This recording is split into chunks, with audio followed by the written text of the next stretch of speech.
MK വീഡിയോയുടെ മറ്റൊരു വീഡിയോയിലേക്ക് ഏവർക്കും സ്വാഗതം. ഞാനിന്ന് നിൽക്കുന്നത് ഇരിങ്ങോൾ കാവിലാണ്. കേരളത്തിലെ ഏറ്റവും വലിയ കാവുകളിൽ ഒന്നാണ് ഇരിങ്ങോൾ കാവ്. എറണാകുളം കുന്നത്തുനാട് താലൂക്കിൽ പെരുമ്പാവൂരിൽ നിന്ന് ഏകദേശം 5 കിലോമീറ്റർ അകലെയാണ് ഈ കാവ് സ്ഥിതി ചെയ്യുന്നത്.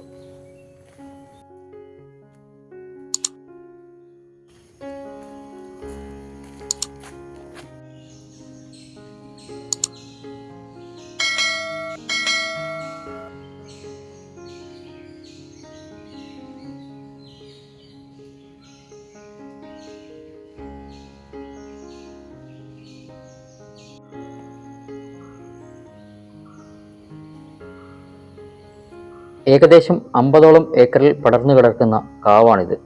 ഈ കാവിൻ്റെ മധ്യത്തിലായാണ് ഇരിങ്ങോൾ ഭഗവതി ക്ഷേത്രം സ്ഥിതി ചെയ്യുന്നത്. കേരളത്തിലെ 108 ദുർഗാ ദേവി ക്ഷേത്രങ്ങളിലൊന്നാണ് പരശുരാമനാൽ നിർമ്മിക്കപ്പെട്ടിട്ടുള്ളതെന്ന് കരുതുന്ന ഇരിങ്ങോൾ ദേവീക്ഷേത്രം.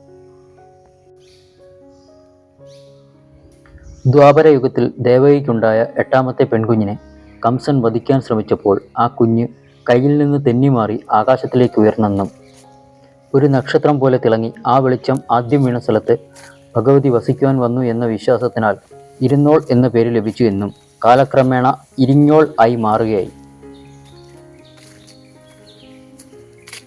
കേരളത്തിലെ മറ്റ് ക്ഷേത്രങ്ങളിൽ കാണാത്ത ചില പ്രത്യേക ആചാര അനുഷ്ഠാനങ്ങൾ ആണ് ഈ ക്ഷേത്രത്തിലേത്.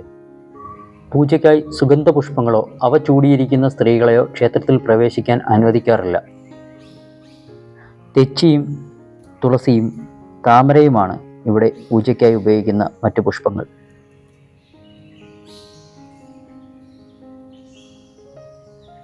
ഗോതമ്പ് കൊണ്ട് തയ്യാറാക്കിയ പ്രത്യേകതരം പായസമായ ചതുസ്തവും നെയ്പായസവും ശർക്കര പായസവുമാണ് മറ്റു പ്രധാന വഴിപാടുകൾ.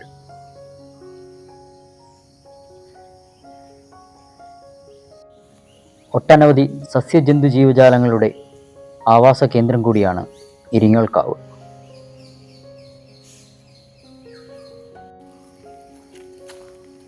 നിത്യഹരിതവനത്തിൻ്റെ പ്രതീതിയാണ് ഇവിടെ എത്തുന്ന ഓരോരുത്തർക്കും ഇരിങ്ങോൾ കാവ് സമ്മാനിക്കുന്നത്.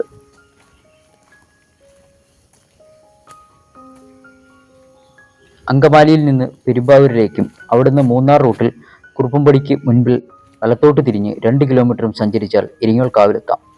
അങ്കമാലിയിൽ നിന്ന് ഏകദേശം 18 കിലോമീറ്ററും.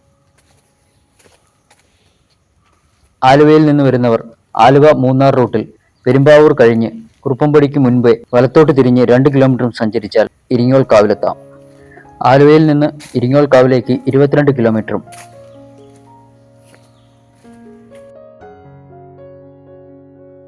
മൂവാറ്റുപുഴ ഭാഗത്ത് നിന്ന് വരുന്നവർ പെരുമ്പാവൂരിലേക്കും പെരുമ്പാവൂരിൽ നിന്ന് വലത്തേക്ക് തിരിഞ്ഞ് മൂന്നാർ റൂട്ടിൽ കുറുപ്പുംപടിക്ക് മുന്നേ വീണ്ടും വലത്തേക്ക് തിരിഞ്ഞ് 2 കിലോമീറ്റർ സഞ്ചരിച്ചാൽ ഇരിങ്ങോൾ കാവിലെത്താം. മൂവാറ്റുപുഴയിൽ നിന്ന് ഏകദേശം ഇരിങ്ങോൾ കാവ് വരെ 17 കിലോമീറ്ററാണ് ദൂരം.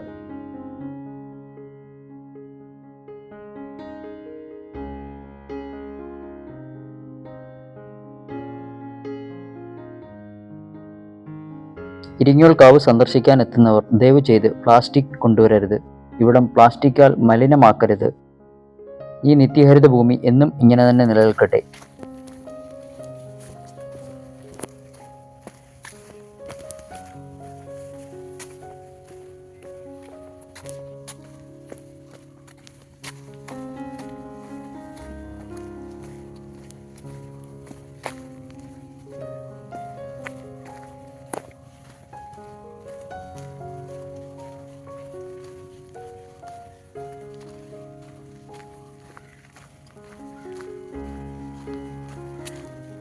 ഇന്നത്തെ വീഡിയോ ഏവർക്കും ഇഷ്ടമായെന്ന് കരുതുന്നു. വീഡിയോ ഇഷ്ടമായാൽ ലൈക്ക് ചെയ്യുക, സബ്സ്ക്രൈബ് ചെയ്യുക, ബെൽ ബട്ടൺ അമർത്തുക.